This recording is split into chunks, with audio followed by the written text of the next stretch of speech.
Welcome to McPlum, simple solutions served daily. In this video, I will show how to set up a PS4 easy method. Start by unboxing and placing the console near your TV on a flat surface. Connect the HDMI cable to the TV, plug in the power cord, and attach the DualShock controller with its USB cable to pair. Power on the PS4, follow on-screen prompts to choose language, connect Wi-Fi, and sign into PlayStation Network for updates and account setup.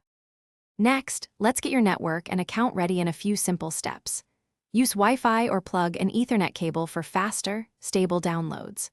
Sign in or create a PlayStation Network account to access multiplayer, store content, and cloud saves. Choose privacy and parental control settings if needed, and enable automatic downloads and updates so your system installs important patches while in rest mode for uninterrupted play. If you are finding this video helpful, please subscribe and like to support more guides like this. Quick recommendation: the Kindle Paperwhite is perfect for reading while downloads install or updates finish, and it's lightweight and glare-resistant for long sessions. It's a neat companion to gaming downtime and makes waiting less boring. Check the description for the link and other deals. Now let's get back to the video.